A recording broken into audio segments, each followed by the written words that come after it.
Hey guys, Rogues Guild here. We're actually here to talk to you about Pandas, believe it or not.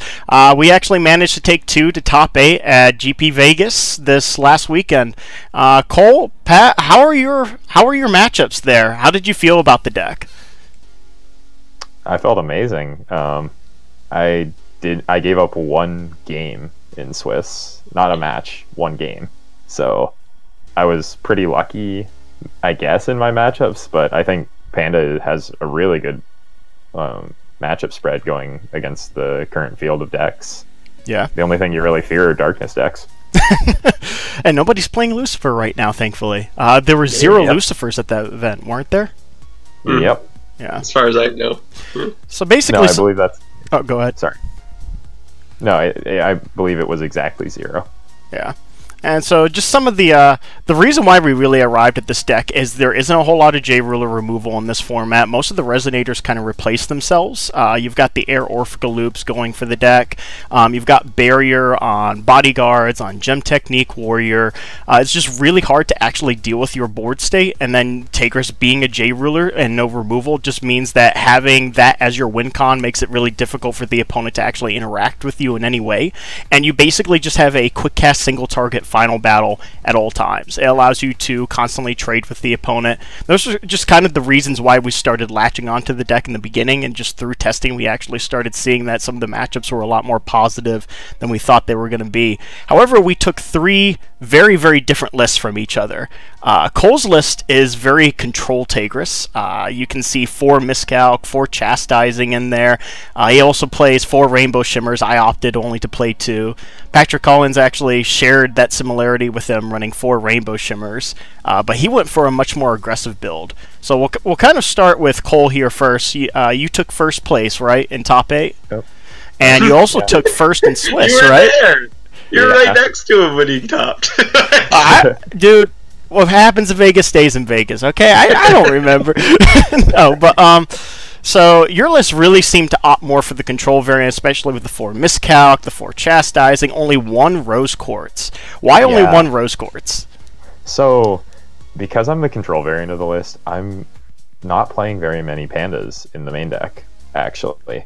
There's like 4 Gem Mallets, and there's 4 Bodyguards, and that's pretty much it, like, in your main. So Rose Quartz is pretty conditionally good. You can't just play for your Rose Quartzes like you can in a lot of Panda lists. Like, you know, in a normal Panda list, you put 4 Pandas on the board, and then you just slam as many Rose Quartzes as you can. But for me, I'm going to have to pay like 3 will per Rose Quartz. So it's more of a utility. I play 4 Orphicas, so playing a 1 of Rose Quartz is worth searching up occasionally to like steal lethal, but most of the time you don't want to see it. And then on the exact opposite of that, we've got Patrick Collins, who went for the 4 Rose Quartz and a deck full of Pandas. This one is actually really similar to the Japan list that people were talking about, where it's just really going in aggro. You ran 4 Soothsayer Panda, really just trying to hit as many as you can and making Rose Quartz as valuable as possible. What were some of the Pandas, that, especially, like, I even see Zhang Zhang in there, the Holy Prince. How did you feel about those, particularly in some of the matchups? Zhang Zhang was he makes the Keurig matchup easy. Really?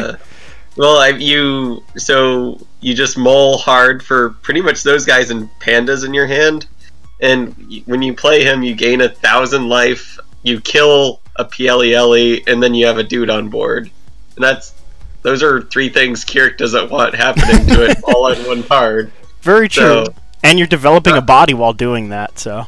Yeah, I think, you know, the reason why I didn't perform as well is just I made the wrong meta call, because what most of our team was hyping up, oh, Keurig's going to be all over this event. So I was just like, oh, okay, well, I think this Panda tech probably works pretty well, and then there was only like 4 or 5 Keurigs. So like, well, shit, you know. Well, I mean, don't discredit yourself too much. You still got, what was it, 13th? Yeah, 13th or 14th. Yeah, you did really awesome, man. So you still almost got there. Casual Pandas deck list, yeah. I mean, yeah, you lost out on the winning in, and I mean, it happens. Like, yeah, vegan got me at the end of the day. Yeah, I mean, he almost got me in top 8. Like, the Gil matchup is a lot harder than we were expecting. Oh yeah. So, yeah, I think Protection of the Angels comes in. I think that that card probably helps out a lot against the matchup. I'm gonna have a counterpoint to that. If you play my version of the list, I don't think you want to board Protection of the Angels against Gil. Yeah. I think Resuscitating Will would probably be the better way to do it. Yours is much more J-Ruler reliant. Patrick's is much more board reliant. Mine was just kind of an in-between. I was trying to go for a hybrid, trying to get the best of both worlds. It worked out in some areas, and then it didn't in others. So, the double chastising felt really lackluster in a lot of matches, but then in Carrick it still felt like I never really had enough. So I don't know. Yeah. I'm still trying to figure out some of the counts, and I unfortunately did not run 4 Rainbow Shimmers, and after the event I still regret it. Before the event I wanted to run 4, after the event I wanted to run 4. I just don't know what to take out. And taking anything out like chastising feels really bad against Carrick. If I take out Gem Technique Warrior, I'm going to miss that. So I don't know, man. 4 Rainbow Shimmers is a must, but I don't know what to take out for it still. So you always forget to mention Discovery. I wonder why that is. That card is amazing, and both of you have no idea how much you regret not playing that card. You're just unaware. Nothing.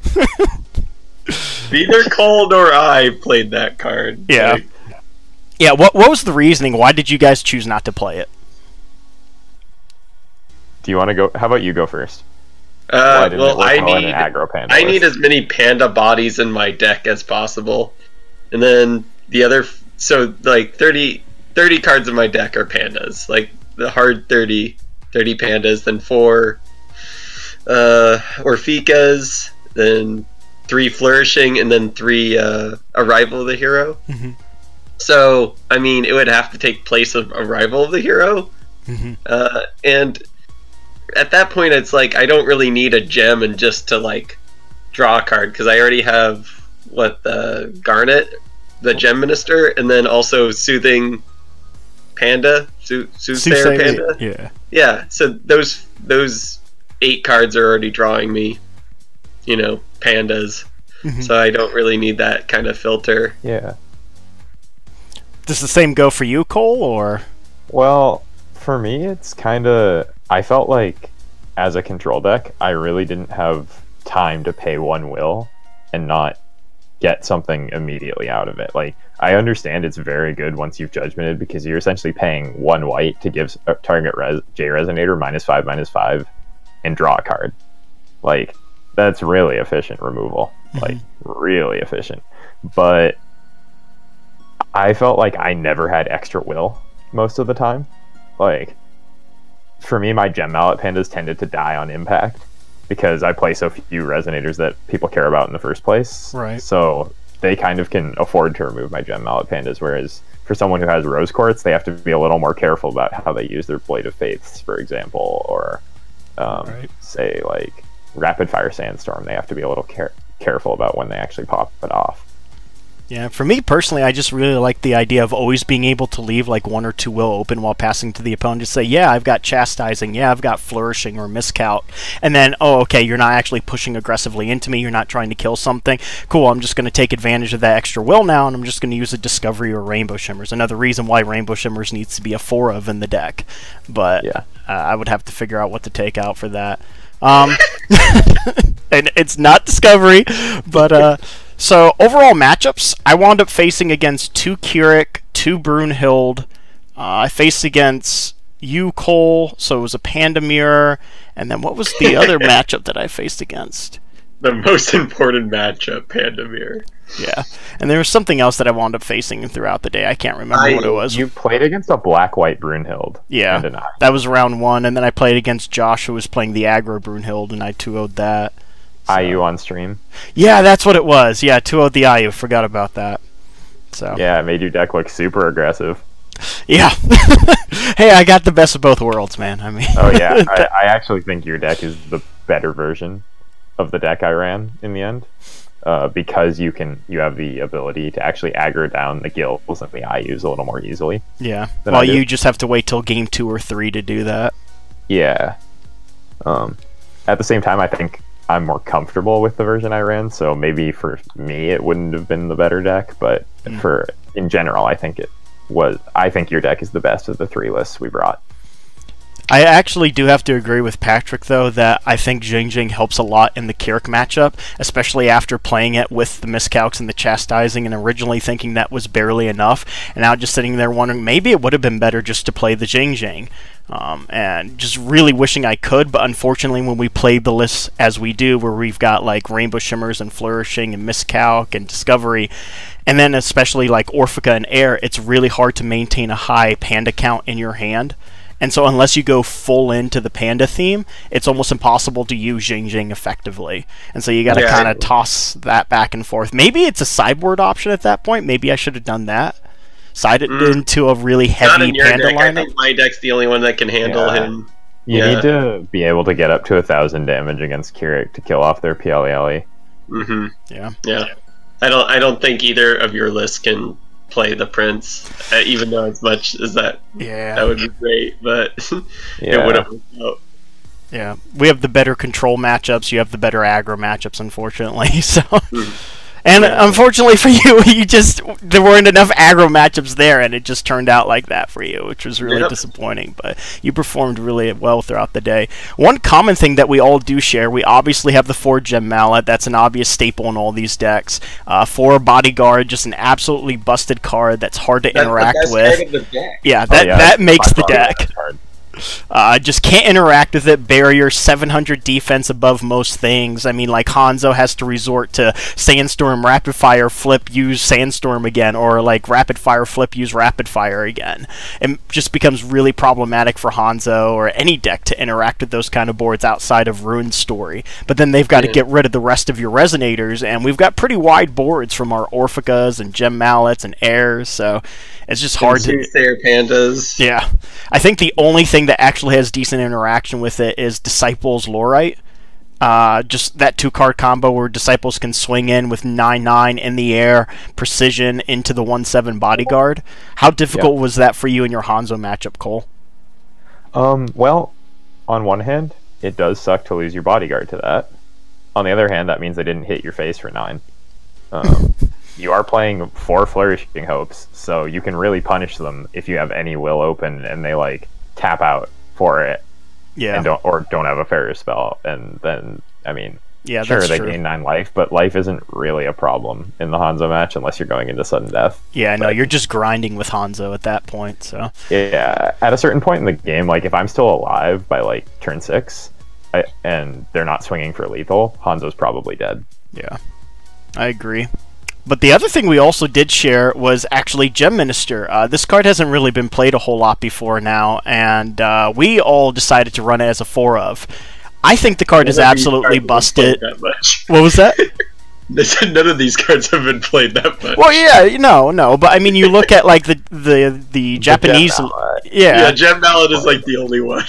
Well, Air Orphica gets played all over. Yeah, I guess. Yeah, but I mean, Gem Minister in particular was a panda that wasn't really being run at all, even in other people's versions when they were trying to run Black Gem Control, which most people don't. Most people just go for the white turbo flip OTK with resuscitating will and stuff, and that's really what Japan was revolving around.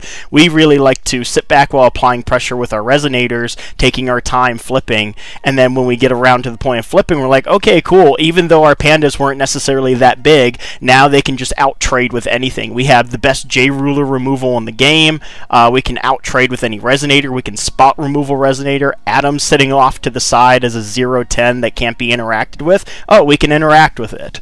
So it just seemed really good. And Gem Minister is just a really strong card at being a 5/9. The 900 defense makes it hard to get over.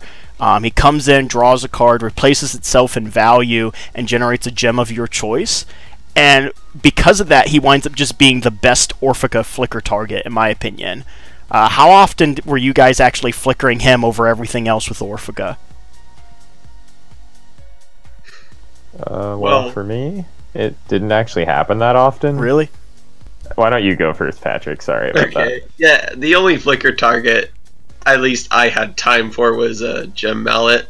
And really? Then, yeah. Wow. I played so differently from you guys then, because I was sitting there dropping Gem Minister like turn 2 after Gem Mallet was down, And then turn 3, I'd be dropping an Orphica, leaving a will up, and Orphica would flicker the Gem Minister, draw a card, net a gem. And so it was like drop the Gem Minister as quickly as possible for me, while you guys were just going for the gems alone and not for the value.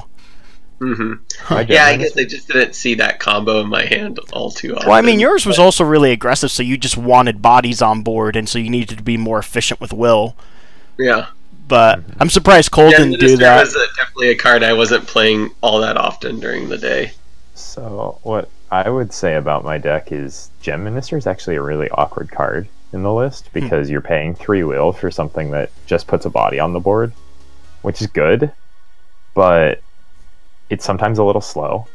And I wasn't really willing to just use my Gem Mallet to play it on turn 2. Part of that was because I almost never got to untap on turn 2 with my Gem Mallet Panda in play still. And the other thing is my Orphica, I was playing 4 airs, so I was generally going for the air Orphica combo. And also against Hanzo, I really needed to flicker their statues a few times. And I guess, lastly, Garnet is kind of a target when they know you play air. Like, people would often Blade of Faith my Garnets when I played them.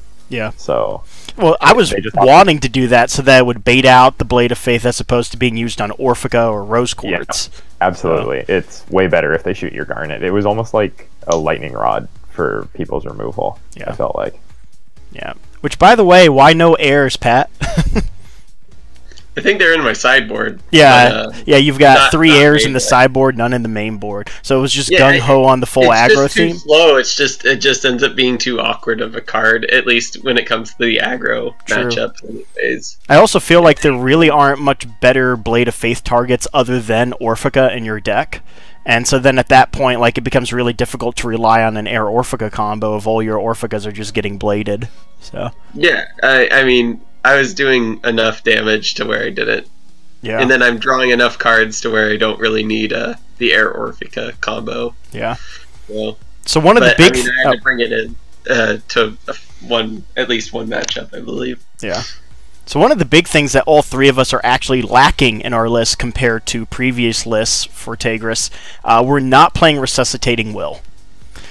And my idea going into the event was that in testing, Resuscitating Will felt like, in theory, it would be really good, but then every time it was just always sitting there dead in your hand, and then the moments where you were actually going in for lethal, you had lethal whether you had Resuscitating Will or not. Like, you were either pushing in with Taegrus, having enough damage on himself, or your board had enough to be able to push in for enough damage. So it felt like the Resuscitating Will was lackluster before going in for lethal and didn't actually follow through enough for lethal. What are your opinions on it? Do you actually feel like you were kind of missing that card, or? Arrival the hero is very subpar in my deck, so I think that should have been Resuscitating Will or some other card. It could have maybe been air, but yeah, I think like Resuscitating Will should definitely needs a spot, at least in my deck, because I can maybe just swing once again with another Rose Quartz or something like that, you know, just to apply more pressure. I agree. How did you feel about it, Cole?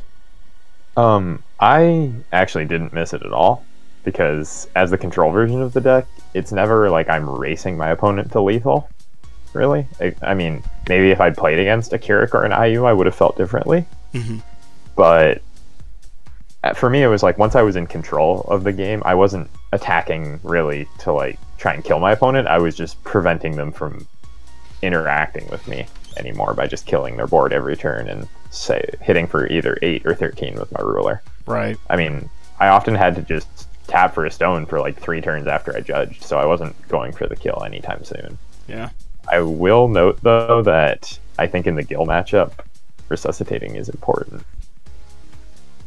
Yeah, I agree. I think for Gil it's very important. You usually are able to swing in, for like 26 off. Yeah, it's 26 off just Taegrus, 3,000 if you have an Orphica, or 34 if you have Rose Quartz.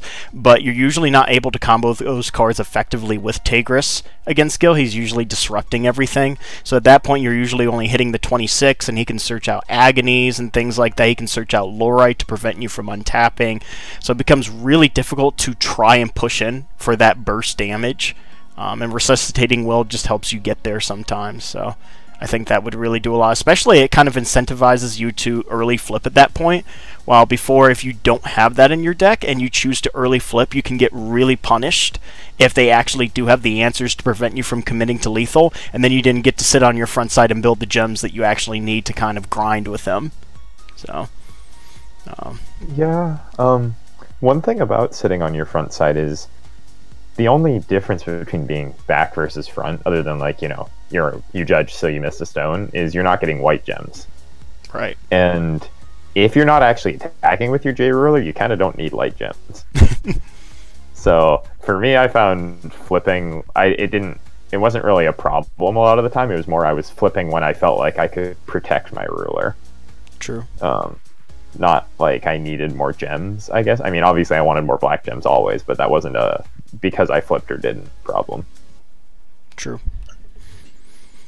And then Pat's over there just generating all the white gems he needs with all those pandas every turn. Oh, yeah. It was not a problem. Yeah.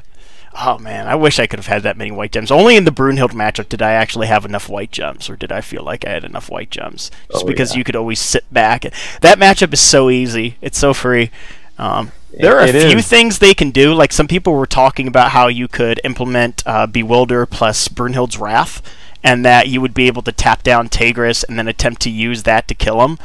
But there are just so many outs to that Taegrus has. If Taegrus is on his front side, you can't kill him. When he flips, he's usually either tapping for another stone or two, or he's going in for lethal. If he goes in for lethal, then it doesn't matter if you have that combo. If he's tapping for a stone, he probably has a Rose Quartz on board, untapping him.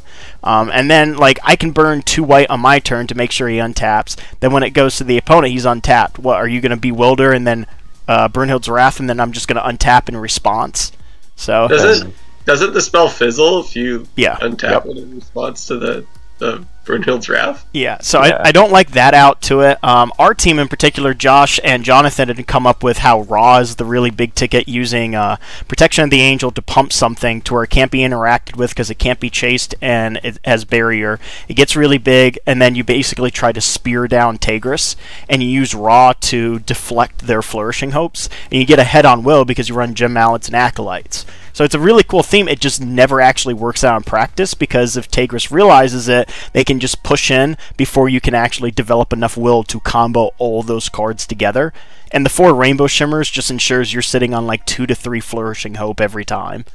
So, yeah. I will say about that matchup when they're going for the Protection Spear out, I mean, you need to make sure you have some number of Flourishing Hopes or Winds of Gold in your hand.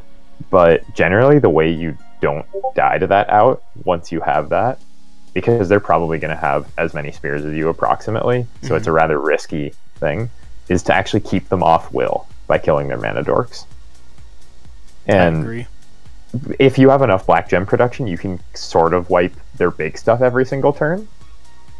So they're forced to keep playing more cards, and by playing more cards, they can't afford to actually spear you enough, because if you have double Flourishing in hand, and they're going Protection, Spear, they need to have 2 spears and a protection in, like, on your turn to just beat out 2 Flourishings, and that costs 5 will. That's a lot.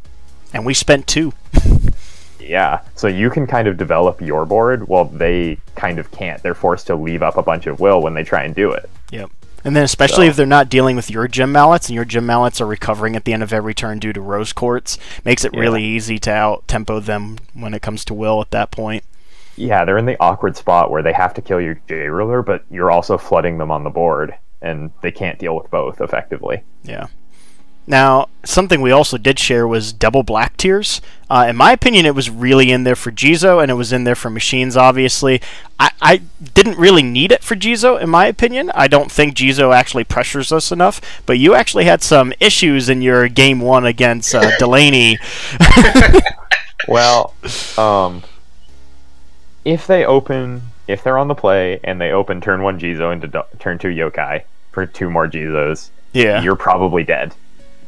If you don't have black tiers in your deck. Yeah. If you do have black tiers, because you play Rainbow Shimmers, you can find it in time. But if you're not main decking it, which you shouldn't be, you're probably dead. Now, I will admit, thinking back about it, I probably should have taken the play in game 1. which sounds weird, right? Because Hanzo likes being on the draw. But if you take the play and you have Gem Mallet Panda and they don't realize what's happening, they can go Yokai Festival on on their turn 1, and then you just Flourishing Hope, Burgeoning Despair it. And if they don't do that, then they're probably rapid firing your Gem Mallet, but that's kind of fine because they burnt their entire turn 1 doing that. They really can't do a whole lot after that. So, but yeah, that's one of the great things about this deck. Like, you can literally color fix to anything with Gem Mallet, even though, you know, like Brunhild's doing that as well. But it makes it so much easier for you because you got the bodyguards and Taegrus and all these other things generating gems for you. That, like, okay, cool, it's really easy to have an abundance of black and white, and then to maybe I want to splash on a green card. Okay, 1 green gem. That didn't cost me anything. Yep.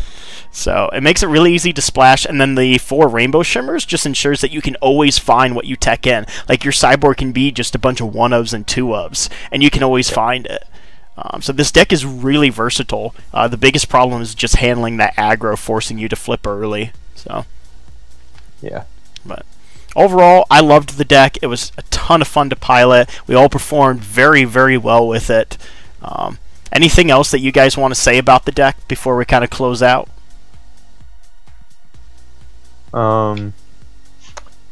Be terrified of black decks if you face them. Yeah, Grim is a hell of a card. Yeah, if you're scared of other Panda decks and you're Panda, you can easily tech in Grim yourself because the Panda mirror is super weird. So I'll just say that Grim might be able to swing it in your favor. But on the flip side, if you're scared of Grim, you might want to switch out some of your Flourishing Hopes for Winds of Gold. Because that actually doesn't get cut through by Grimm's effect. Yeah. So, overall, really enjoyed the event. Vegas was really good to us, and I enjoyed meeting you guys. It was fun playing the event. Yeah, you're okay, Joey. Oh, I'm okay. I tried to be. That's my goal, to be okay. Yeah, marginal. You're the most marginal person I've ever met. What does that mean? It means what it means. What are you trying to imply here? But thanks, guys, for coming out and watching the video. We'll probably be releasing a post sometime soon doing a bit more of a detailed analysis of your matchups and what Taegrus really wants to shoot for. Cole's already been kind of doing a little bit of that himself. But thanks for watching, and we hope to see you around. Yeah, thank you.